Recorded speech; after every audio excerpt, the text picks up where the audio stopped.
Can I start? I'm waiting. Hold on. I'm waiting for it to flip. I'm waiting to see that we're actually live on the web page. There we are. Okay, we're live. Hello and welcome to BookCAST, where we love books and we love talking about books. I'm Dana and this is my dad Keith. Hello.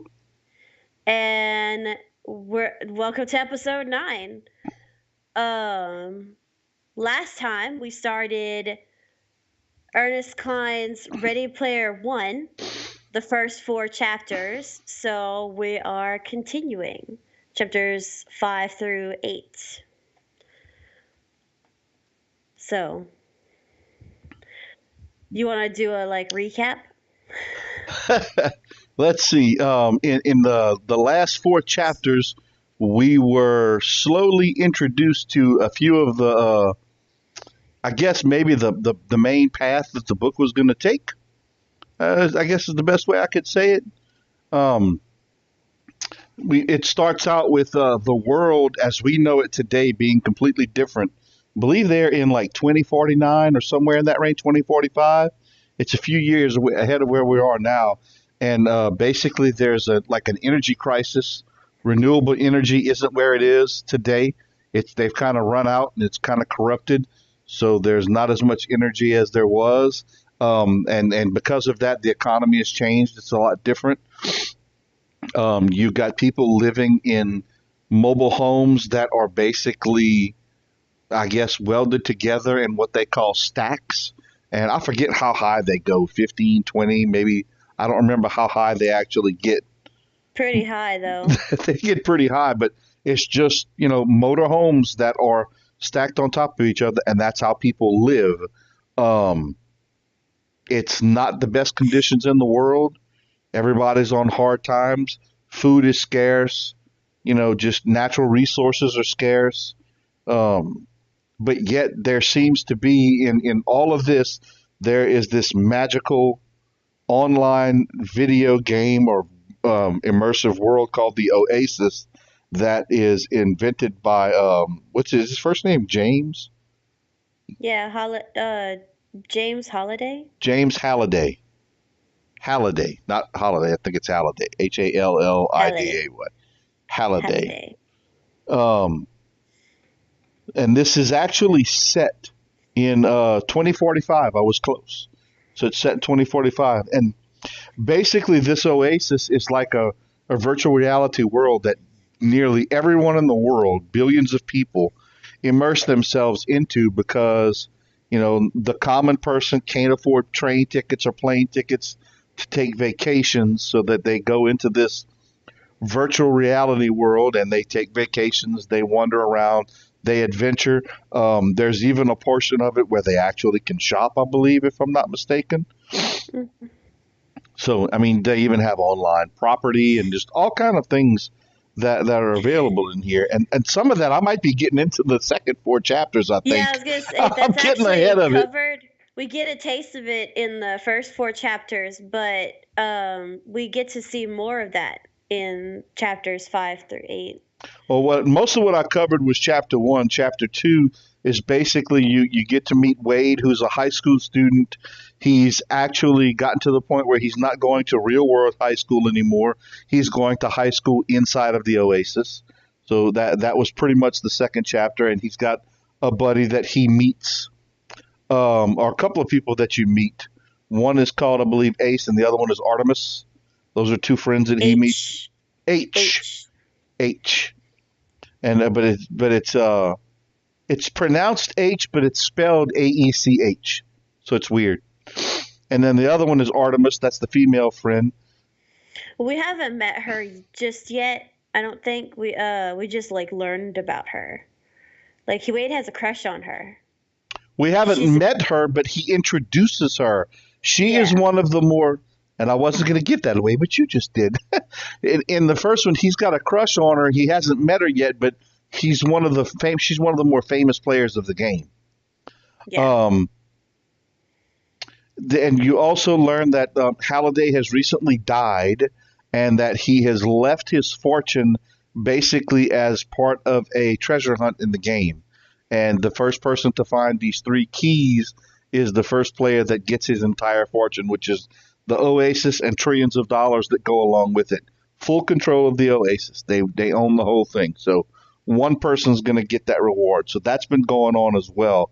And they basically all the players, or most of the ones that are trying to find the fortune, become what they call gunters, which are kind of like an in-game hunter that they're trying to just find the fortune. And And then H and Wade. Parsival, which is in character name is Parsival. They're a couple of gunters, and Wade is actually a very low level one at this point. But they're just trying to find these magic Easter eggs that'll allow them to win the game. Um, and then in chapter four, we get introduced to the virtual school piece, where Wade actually has to go to school for 8 hours a day, and they kind of give you an idea of how that process goes of him being in various classes and what he does before school, and some of the things like that go on. In a nutshell, that was roughly the first four chapters. So now we're getting into the fifth chapter, which kicks off with Wade in one of his favorite classes called Oasis Studies, which he is a natural expert at. Of course, easy A for him. Very easy A for him because he pretty much knows everything and anything about the Oasis, because since Halliday's death, he has read the dozens and dozens of biographies that have been written about Halliday, in addition to playing every video game that was Halliday's favorite, watching all of his favorite 80s movies, listening to all the music, all of that stuff. That chapter 5 is like a Pandora's box of I mean, Yeah. I totally was blown away, because everything that this nerdy kid likes to do is stuff that I've been doing for the last 52 years. So it's amazing, right, how young he is, and he has, watched all of those shows and movies and listened to all the music, like anything that was covered in Anorak's Almanac, Yep. he's covered it almost sometimes 3, 4 times over. And it's funny, Like they explain it, because they, with one simple line, and it covers the entire thing. It's amazing how much time you have when you don't have a life. I mean, there isn't 'Cause anything really for him to do in the real no, world. there isn't anything left to do in the real world, because everything is kind of depleted, and kind of like, it's almost like what do you call it? What's those end of the world movies called? Why am I drawing a Post-apoc blank? Post-apocalyptic. Apocalyptic. That's right. Post-apocalyptic. That's what he's living in. I mean, he can't go down to the local arcade. He can't go down to the library. That's the heartbreaking thing that they talked about in chapter 5. There are Yeah. almost no more printed books. That Nope, it's make all me digital. that make me cry.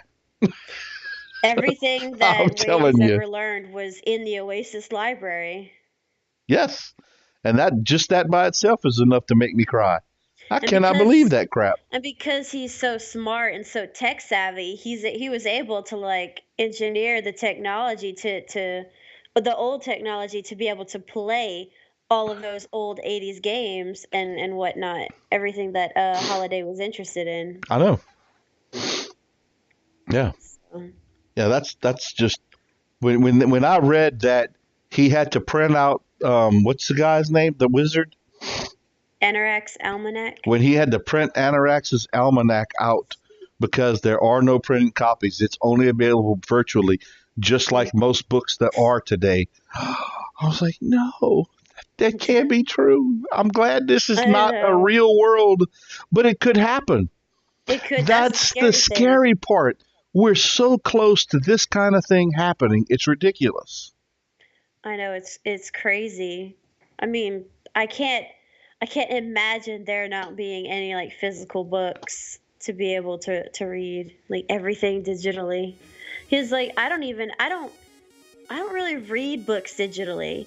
I mean, I've Yeah. had e-readers, but I always go back to the, physical copy of the book. So I don't know. I, I'm the same way. I like to put my hands on a book. I like to smell the pages. It's really yeah. stupid, but that's what I enjoy. No Hmm. joke. That's what makes it exciting for me. Um, you also learn about, and then they go through the list of Halliday's favorite types of music, his favorite movies, the authors that he liked. Even they even go into that he may not have had, movies that he liked from particular directors, but directors, and they mention, Guillermo del Toro. They mention Quentin Tarantino. Just Stephen King for an author. They go through all these. Tolkien was one of the ones that he enjoyed reading. Everything And that we like seems to yeah, be right. It's like, where did this guy spy on us for the last umpteen years? he Because even this is all mentioned stuff we Peter love. Jackson as Yeah. a director. I mean, it's just amazing. It's crazy. Well, he was naturally going to mention Peter Jackson because the holy trilogy of trilogy movies Yes, for him yeah, he did. were The Lord of the Rings, Star Wars, the first three episodes, and the first three episodes of Raiders of the Lost Ark. Yes, that's like the holy trilogy. How much more geeky can you get? And those are I some of know. our favorites. I mean, Raiders of the Lost Ark, we never all watched, but we watched them. But it's not the ones we put at the top, but it's one of the ones that we've watched. I mean, without a Well, doubt. Alex is actually, those are some of his favorite movies. Alex grew up with those. I love Raiders of the Lost Ark. I do. But when I think of the epitome of it, I mean, I think of Lord of the Rings, The Hobbit, Star the Wars. original three Star Wars, definitely. Without, I mean, there's no question from that type of movie. I mean, I also like horror, but we won't get into that. I'm on a horror kick right now, anyway. So That's like 90% of your and mom's DVD collection is horror movies. yeah, pretty much. And it's all because I like horror. She doesn't love horror. I love horror. There's a lot of stuff I have to make her watch. But anyway, um, I know that whole chapter was just like everything that like a lot of stuff that I grew up with too because of you and mom. yeah. You know, some of the stuff that y'all would watch or listen to or whatever, you know. So, Well, anyway, there's also in chapter 5 as well, we learn that, how Halliday, when he was younger, he wasn't very good with people and I he can didn't have a relate. lot of didn't have a whole lot of friends. One day he was in the cafeteria at school reading the Dungeons and Dragons player's handbook. And because he was always interested in the game, but he didn't have any friends to play it, so he had never played it. Well, this guy named Ogden Morrow saw him reading the book and invited him over to play. And Halliday got introduced to this game and was immersed in this world. And he found an entire basement full of people at Morrow's house, all with the same kind of interest as him. So for the first time in his life, he's got a circle of friends, Yep. all because of D&D, I which know, is Dungeons and amazing. Dragons. It's amazing. Yeah. So I thought that was really cool. And I And that definitely wanted to make sure we mentioned that part of it. and that started not only a friendship for him but a future business partner. That's exactly right. Cuz Because, go ahead. because Morrow and Holiday end up creating gregarious games or something like that. And that's where like they created video games Yep. and then eventually created the Oasis. He wrote one of the first video games where he introduced his wizard character Anorak. when they were teenagers, Anorak. And that actually, they sold it out of Morrow's basement. And they kept writing it. They eventually ended up skipping college, working on the second version of that particular game, all written on a TRS-80 computer. They wanted the Commodore 64, but his parents couldn't afford it, so they bought him a Yeah. TRS-80 one Christmas, and he created this video game. Well, when they came out with the second version of that video game, it went ballistic. The sales got so crazy that by the time they were both 30 years old, they were already multimillionaires. Oh yeah. So they buy houses down the same street. They formally created Gregarious Games at that point, and basically Halliday did the programming and the technical work on the back end, and Morrow handled all of the public appearances and the marketing and all that. Because I think Yeah. Halliday had autism, I think is one of the things. Yeah, you Yeah, actually that's mentioned why that. he had Yeah, trouble. That's why he had trouble connecting with people and doing interviews because because he had autism, so he struggled. So that's why Morrow had to be kind of the face of the company right. because he was better at handling people than Holiday was. Yep, and it was so bad that Holiday would eventually, as they got older and as time rolled on, they actually covered the fact that Halliday would get so eccentric that people thought he was crazy. When he did do interviews, he would speak so fast and talk so quirkily. I got a new word. Quirkily. Inventing words over here. That's right. That's what people like us do. But I mean, people thought he was nuts, so they thought he was out of his mind. And even to the extent of if people in the company couldn't recite a favorite line from a book or a movie, he'd fire them, and Morrow would hire them back later on, Yeah. and Halliday never even noticed they were hired back. So he was just basically out of touch with reality altogether. Yeah. He was truly an introverted nerd, And completely. I mean, the keyboard was his entire life. and then he kind of like Gregarious Games kind of stopped producing for a little while, and Morrow was saying they were working on a big project. And then after that Oasis came out. Like it was small at first, but it blew up. It got so popular and then it just exploded. Yeah, yeah. And it used new technology and stuff. Yeah, they actually they didn't produce any new games for a long time, and they kept releasing hints that something huge was coming, and eventually it did.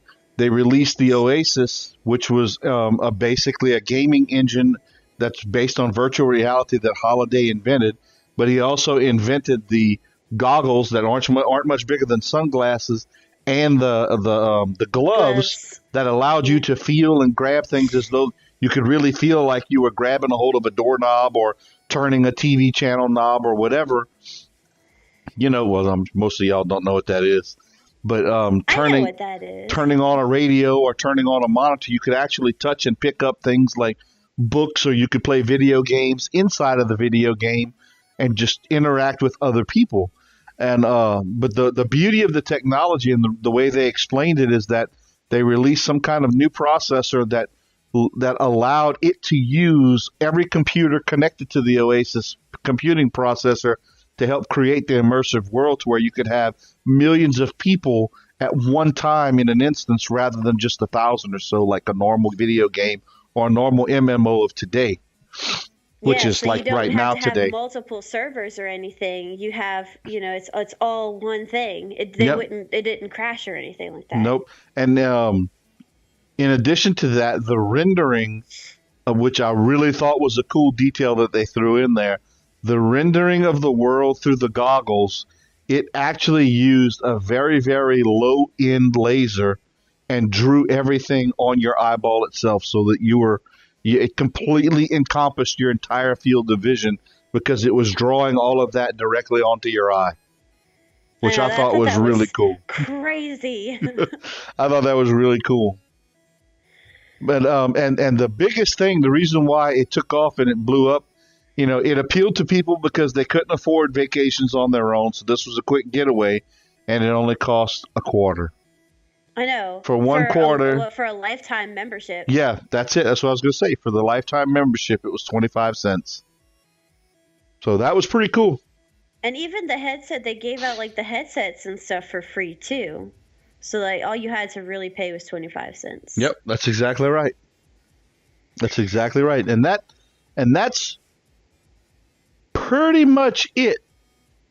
The last note you have in here is that, the oasis was small at first, but it blew up as the energy crisis messed up the real world, and people bought digital items instead of real ones. And that's where you Yeah, got into the yeah, whole because digital marketing. yeah, there's like property that people could buy, and it Yep. just expanded to the point where there's like whole worlds of certain, like could have a whole world of nothing but shopping malls, and you could buy digital cars and digital, real estate. So it became so popular because the real world was falling apart. Yeah.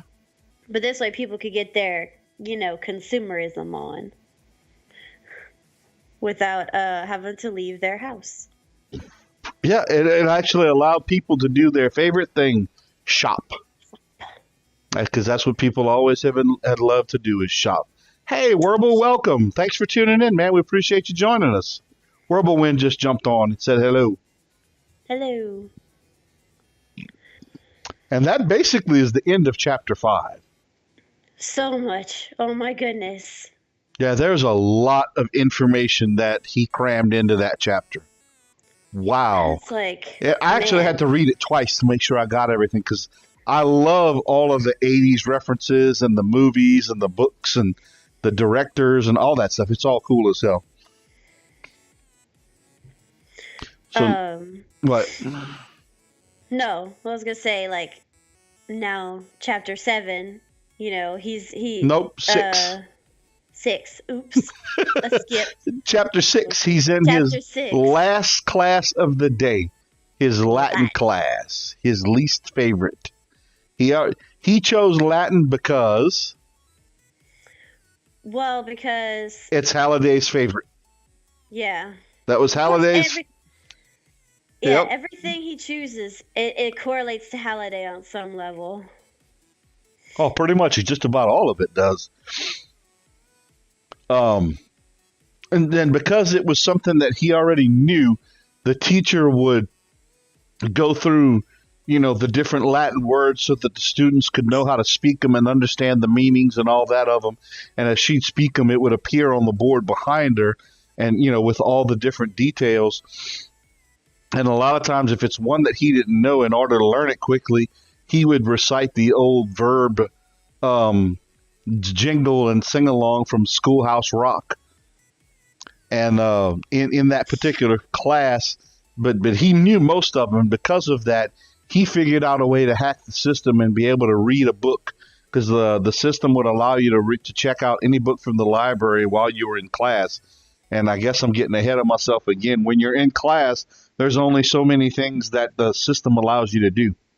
Yeah, You so that way you students can't go look up dirty websites or play or play games games while the teachers, gla- because remember, it's a virtual environment. The teacher's virtual, all the students are virtual. So they have perimeters in the system that lock everything down to where he can't just get up and walk away. They can't curse. They can't just go off and play. All these things are locked down, so they can't pull up all these extra video games or teleport out, leave their avatar like they're appearing there, and go off and play an adventure somewhere. They're locked into the room, but the school's library is wide open because of the educational aspects of it. So he could actually go pull up the Anorak's Almanac and be able to read it on screen, and this teacher didn't know any better. So he would read that while it was something that was boring in class, which is really cool. which he had a tendency to do that a lot in the Latin class. Like he would drift off. So he would just go over Anorak's Almanac again for like the umpteenth time. Yeah, which is really really cool. And the almanac is something that he has read over and over and over again. Mhm. I mean, he But knows that thing like almost like the back of his hand. so, um, and it's in this chapter that we learned that the first clue had been figured out along, like, not too, like, not, I guess not a long time ago, but the first clue had already been figured out, but nobody knew where to find it. Well, they assumed it was they assumed they had it figured out. They knew it Yeah. was a reference to the Tomb of Horrors, but they He, didn't. I know, I love that, but they did not. which is an old D&D module. But they did not know where to look for it. Everybody was scouring the Gygax server. Which is so cool. That is just amazing. I Yeah, geek out yeah. every page. I smiles ear to ear with that one because I just think that's amazing.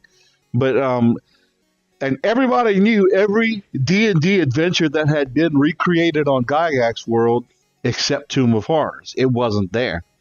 So nobody knew where to find it. Nobody had any idea of where to find it.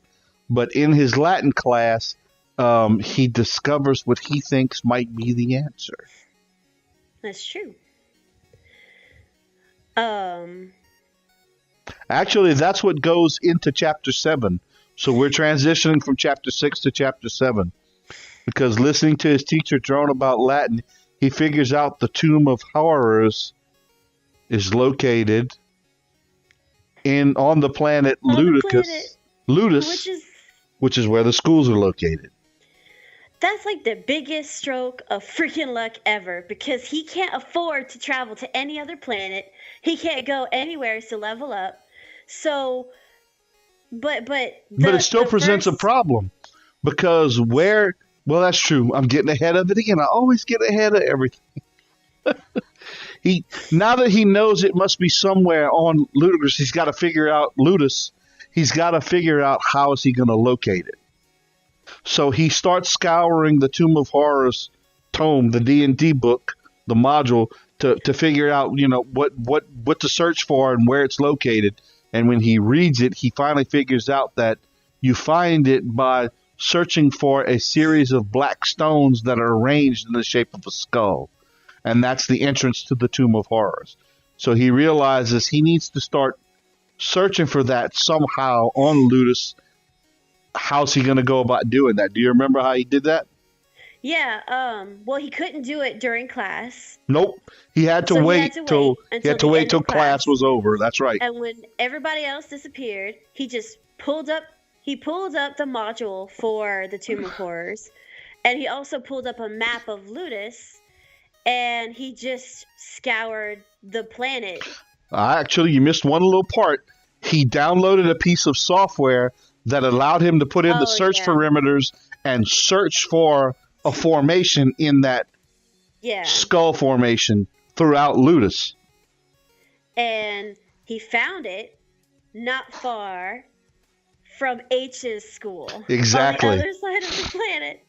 But too far for him to be able to get to because he's got no money in his account. So he can't afford to teleport. So he's got to come up with a way to get from his school to H's school, because I'm pretty sure that's where the school that they were. I'll go ahead. I'm getting too far ahead again. Explain to him how he gets there.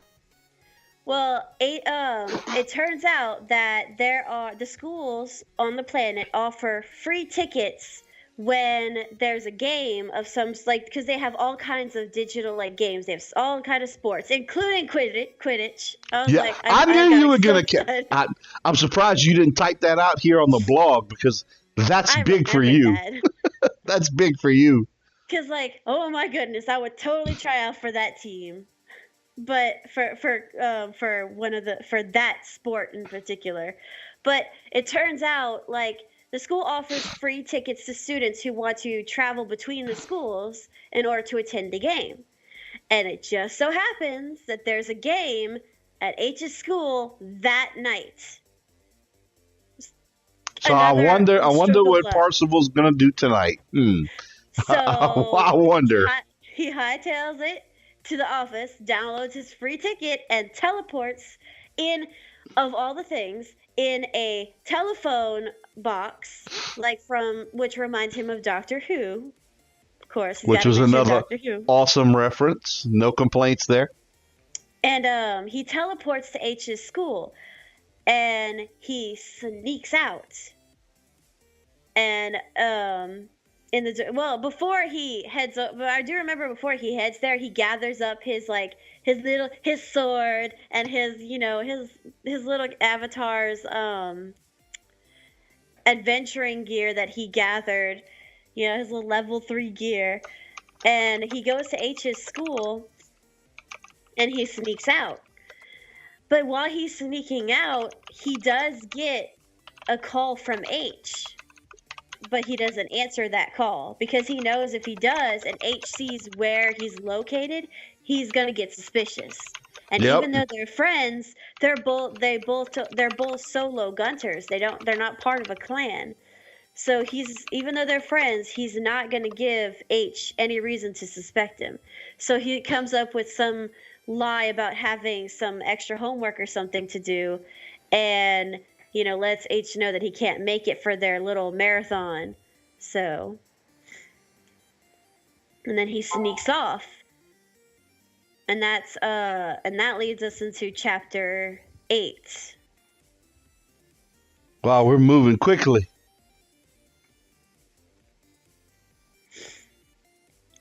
So, Oh, hold on. Somebody text me. Oh, Shelby. she texted me too. She's actually off tomorrow, she said. Well, that's cool. She says she's going to try and catch up on some sleep.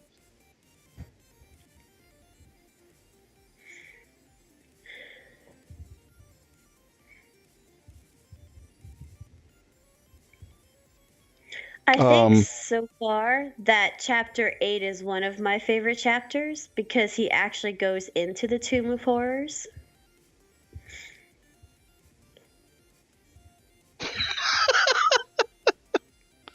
I said, yeah. Instead of typing Dana and I, it said Dwayna DBA I.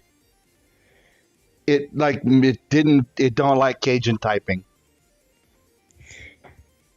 Did you not turn off autocorrect on your phone? I need to turn it off because it totally messes everything up when I know. when it's Sometimes on. I have trouble deciphering your text messages. Yeah, it's kind of difficult sometimes. I need to go in and turn it off.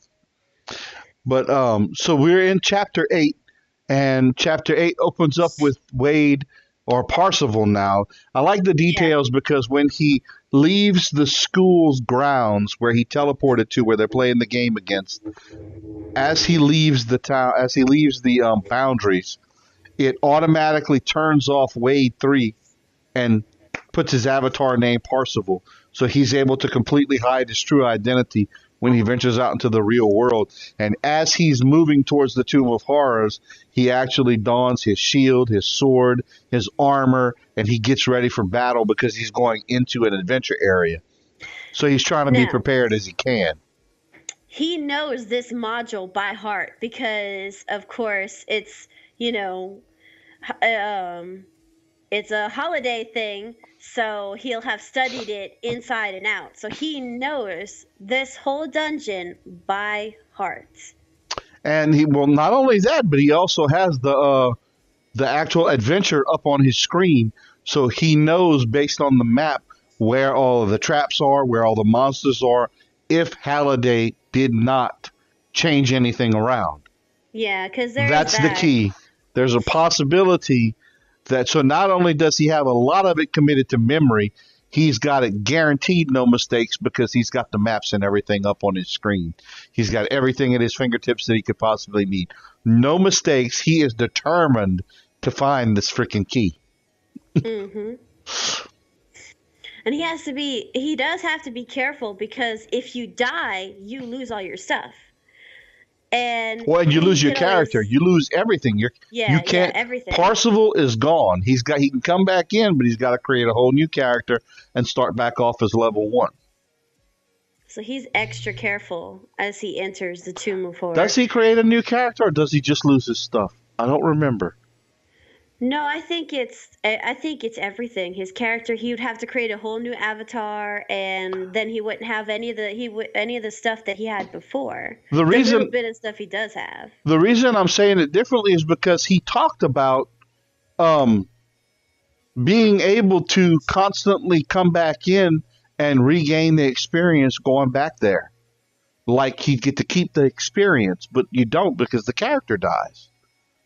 So you're starting all over from scratch. You lose all of your equipment, all of your money, everything on that character.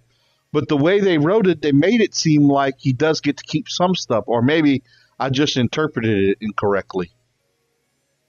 I don't know. I interpret it as like he would have to like start from scratch again.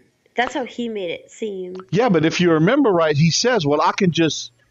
Maybe it's because he was such a low level, it wasn't He a big deal. He could he just did. start over, and it's not that big of a deal to him. I mean, at one point he did talk about wishing that you could just save, but he can't save. This is a one-shot thing, you know. He either Yeah, I is able to remember get that through it. part. But I mean, he made it seem like it's no big deal. I guess for him, because he was only level 3, it's no big Yeah, deal to just it's jump no. back in. And Okay. then another thing they mentioned was that there are some little woodland creatures like in that forest on Ludus, but they are worth like 0 experience.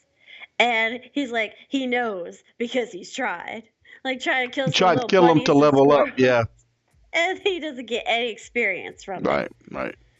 So like he couldn't have even tried to get any experience on that planet at all. Yeah, basically, he explained at one point that he sucked all that dry as quick as he could. He where he's at, he couldn't gain any additional experience, and he's got no real world money to buy credits in the game to be able to explore like some of the other folks do. Yeah. He's not as So well he's off as everyone else. I mean, he's even playing on computers that he's rebuilt because in real life, he's kind of like a computer technician. So a lot of the equipment that he's playing with, it's all based on equipment that he's rebuilt and refurbished. That's how he gets food money in the real world. yeah. But his Oasis equipment is school issued, so at least that's not too out Right. of date. And early on, I know we explained how Halliday started out with 25 cents, and you got the goggles and the gloves. Eventually, it morphed into when they started doing the virtual school system, where you could go to school in the Oasis and still get accredited and graduate. The school system actually gives you an Oasis device that allows you to log in and play, and that's Yeah. how in the van that he's in, that's how he's connecting. Yeah. So, So where I mean, he finds. he's going into the Tomb of Horrors. He's got everything set up and ready to go, and he just starts going through basically being able to avoid all the traps, all the All the monsters, monsters. the whole 9 yards for the most part. But on the way, oh, jackpot! He picks up a +1 flaming sword. He picks up, I think, a +3 mage, a set of mage armor. Yeah. I mean, equipment he's never seen. And gold. More Like gold. He's what? got like 20,000 credits of gold, 20,000. which Which converted. he never ever had that much in his. He had 0 when he walked into that tomb, and now he's got way more than enough gold in his account. He's in from him. That's rich.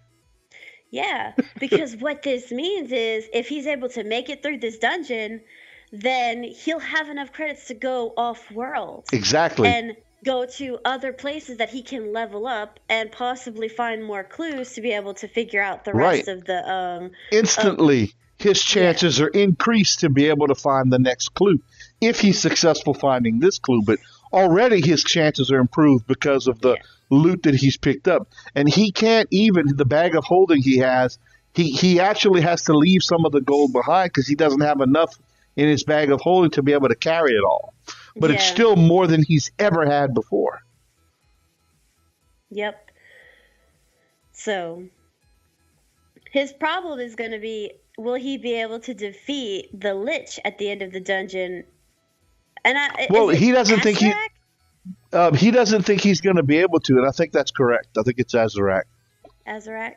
He doesn't think he's going to be able to defeat the Lich because the Lich can just kill him in one. It can kill a group of players in almost one shot. So by himself, he's not sure. He doesn't know what he's going to face. He thinks he's going to get killed, but he's going anyway because he's got nothing else to lose. Yeah, and he could always try. He can always keep trying And let me because see. nobody else knows. Let's make sure we got the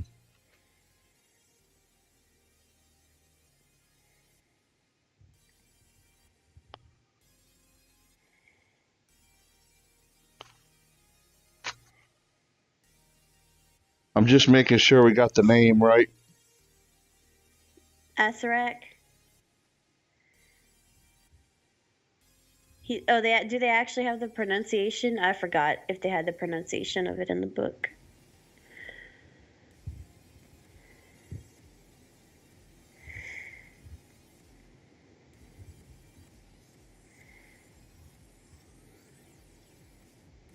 Yep, Asarak, you're correct. Or Asarak, Asarak. Acererak, Asarak. Yeah, it says Asarak or Asarak. I think it's Asarak. It looks like it's Asarak? Asarak. Hey, Asarak. Hibernum, welcome. Thanks for tuning in. Appreciate you watching with us. We're actually reviewing Ready Player One. We're on Chapter 8. We're reviewing Chapters 5 through 8 tonight. We're on Chapter 8 right now. So if you haven't read the book or seen the movie, spoiler alert, you may want to stop watching for the moment because we're on the final chapter. Well, the final chapter that we're covering for tonight, Chapter 8. So he finally gets all the way through. He is at a point where he's entering this one area where there's a throne. Mm-hmm. And he's surprised because Asarak's there. Asarak is there. Asarak is there. And in the original dungeon, Asarak is in the tomb at the end of the dungeon. Right. But instead, Holiday changed it and put Asarak sitting on the throne.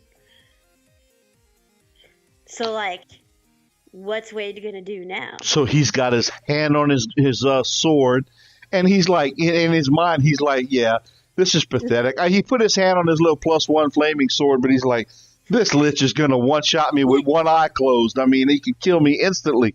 So he cautiously approaches, and as he does, he hears the creaking as Asarak turns and looks at him. And instead of a physical battle, a fight, Yes. they battle it out on Joust. And Parzival is like, oh yeah, this is mine. He's played that game, so he knows. But it's been about a year, so he feels he's a little rusty. But he basically got good enough to kill H in that game, so That's true, to where H won't even play it with him anymore. Yeah, because that was pretty cool. He eventually beat H. And now he's got to defeat Asarak best 2 out of 3. Which I thought was really cool, but I did not know what Joust was. Oh my God, I played that game backwards and forwards. That was a freaking amazing game. And remember, I told you this when we talked about it last Sunday, even though we didn't podcast. That was the video. When we go to the arcade, everybody would fight over that video game. I mean, everybody would, but if you got on a game and you were playing and you kept winning, you could literally keep that game all night. But it was like a law. It was like an etiquette thing. If you lost, you step aside and the next person in line got to play. But if you kept winning, you could stay on that game all night. And everybody would fuss and pick on you, but everybody respected that rule. That was like an arcade thing even for teenagers who are unruly and are going crazy, that was a law. And nobody broke that law. Period. Nobody broke it. It was amazing. Well, I did look up and watch, people playing Joust. I guess it's on an emulator now. People play it on an emulator on the internet. So I watched some YouTube videos so that way because I did not know what Joust was. I will point out, even though people are playing it on the emulators, technically you're still violating the terms of licensing if you don't own the cartridge. Yeah. You have to own the cartridge in order to be able to legally play it on the emulator. And I also learned that a lot of those, there are tournaments for that, for those kinds of games, and you can only play the actual arcade machine. So if you play it on your computer on an emulator, you're disqualified from the tournament or contest or whatever. Like for records and stuff, world records. Yeah, you have to play on the actual.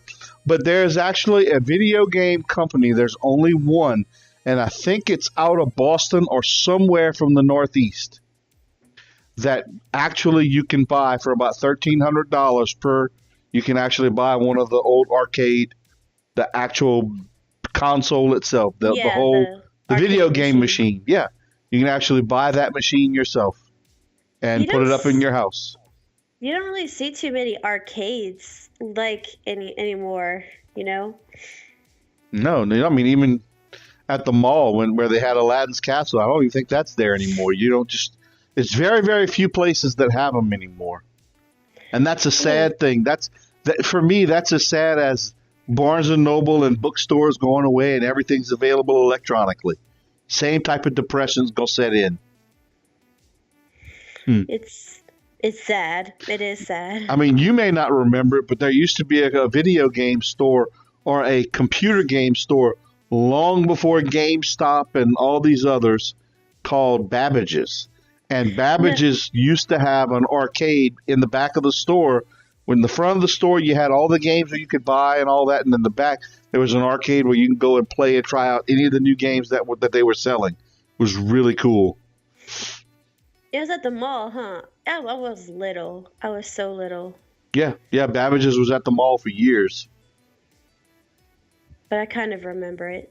And a lot of people don't realize the name of Babbage's that came out because Babbage, I don't remember his first name, but he invented the first calculator called the abacus. I think that's correct. And that's where that name comes from. That's pretty cool. Yeah, that's really cool. That's geeky knowledge right there. Oh my goodness.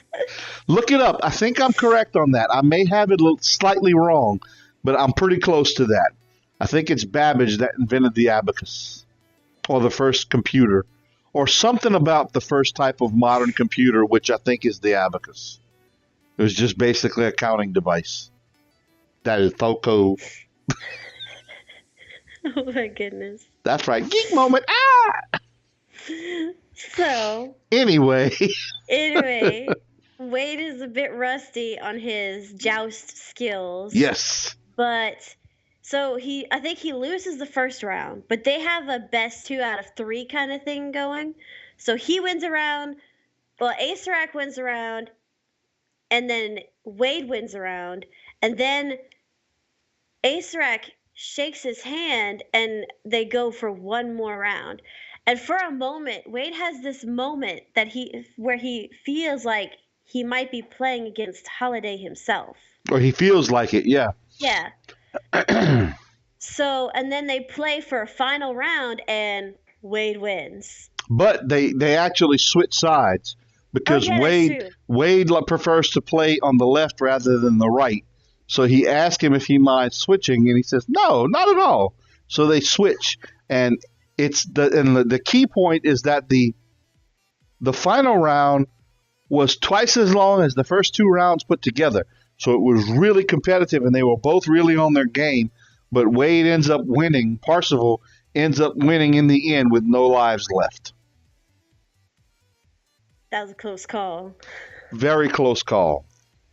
Very, very close call. But he wins. And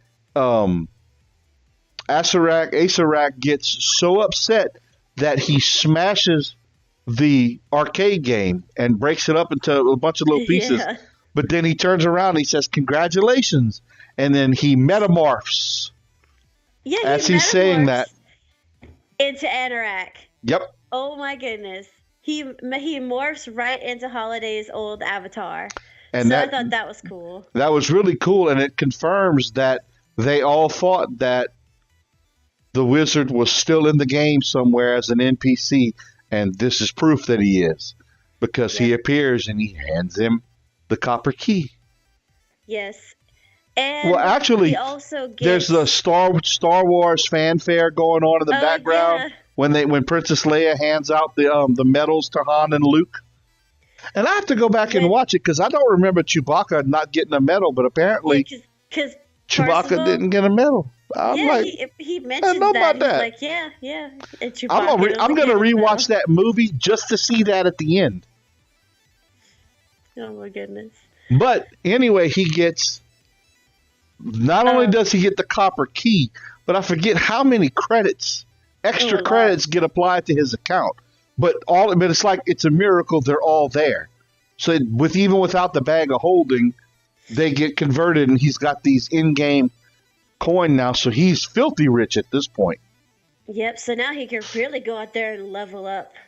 But he also gets the next clue. He gets a little verse, and I didn't put the verse in the thing, but that verse. Oh, I can read it to you real quick. I have the book. Nope, that's 4. What do you say the verse is? The next verse.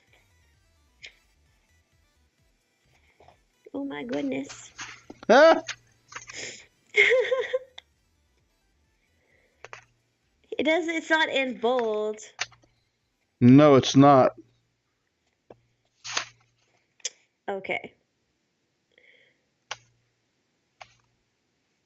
Okay, there you go. What you seek lies hidden in the trash on the deepest level of Daggerath. Yep, there it is. I found it after you finished reading it. I found it faster than you. Yes, you did. Oh, yeah. I'm slow. My page flipping skills. So he figures out, of course, that was apparently an easier clue to figure out. Or he thinks it is. Yeah, that's He true. thinks it's in reference to a TRS-80 computer, which they called the Trash 80 back in the day. And apparently there is a planet that is a recreation of Holiday's childhood home, and it has his home and his bedroom exactly as he had it in the 80s. And there is what you said, the TRS-80. 80. Yeah. And the And that game. Yeah. Because that's the game. The Dungeons of Daggerath is actually the game that in the book Halliday it wants to make. That's the video game that makes him want to be a video game programmer. Yeah, because that's where he found that first was it? No, that wasn't the one with the first Easter egg. Oh, or come whatever, on, that's an adventure. You should remember that. I'm sorry, I didn't We're gonna play throw all stones. Of those games. We're gonna throw stones at you. Well, then you need to get the emulators. That you need to get the copycat games today. The what do they call them? The repros or whatever, and start playing those games. They are a lot of fun, by the way. Hours and the music, the background 8-bit music or whatever they call it, or 16-bit music, and the quality of the games. They're still cool and fun to play. They're totally entertaining, even today. Even by today's standards, they are amazing to play. Perfect time wasters. I played Bubble Bobble. I started out with Pong. But anyway, let's close out the thing, and then we'll get to Pong in a minute. They shake hands. Anorak vanishes. And now the next clue, which you just read, and he figures out where the next key probably is, and that's in the world. I think starts with a W. I don't remember the name of the city. But it's in Ohio. Yeah, there's actually another game world that's got his hometown and his boyhood home in it. So Wade's going to be able to go to his bedroom and actually get on there, play the game, and he thinks the key. Or the clue to the next key, or the next key is available at the end of that gameplay when they get to the final dungeon inside of Dungeons of Daggerath. Yeah. So he has a destination, and he really wants to continue. Archer. Yeah. Archer woke up. He wants to continue, and he wants to finish it that night because he thinks now with the money he's got acquired, he's got more than enough time to be able to go to that world, play it, and come back and get ready for school the next morning. So he's about to leave the dungeon, and as he leaves the dungeon, somebody shows up. And we don't know who that is yet, but it says somebody appears. A mysterious avatar appears, blocking Wade's exit. Who is it? We'll find out next time. You'll have to find out next time. because we're going to be covering chapters 9, 10, 11, and 12 in our next episode, which will be episode 10 of BookCAST. Do you have to go outside? Oh, Archer! He usually doesn't. Something must have woken him up. He usually once I take him out for like around 8 o'clock. That's it. He goes and he lays down with Alex for the rest of the day. So he's awake. There must be a cat or something outside. I hear him fussing. He's fussing. So that's pretty much going to be it for BookCast tonight. That was a lot of fun. I really, really enjoy going through all of these. I'm having more and more fun as we do them. I don't know what next book we're going to pick. We still have, we're on chapter 8. We'll do 9, 10, 11, and 12 next time. And there are 39 chapters in this book, apparently. So we might have to up this to covering maybe 6 chapters podcast to kind of get through it a little bit faster. Yeah, because we've been covering the chapters pretty quickly. Yeah, we have. Yeah, we have trying to see somewhere on this software. It tells me how long we've been on. Yeah, see, we've been at it for about an hour, but we've done a lot of sideline talking tonight, which we hadn't normally done. So I think we could easily cover 6 chapters in an hour. That's not a big deal. So next time we'll cover 6 chapters. Yeah, we'll increase it and then that'll be actually more fun. So appreciate everybody tuning in and watching that's going to watch it here in the near future. We definitely appreciate it. Well, thank y'all. Good night, everybody. Thanks, everybody, for watching. See you next time.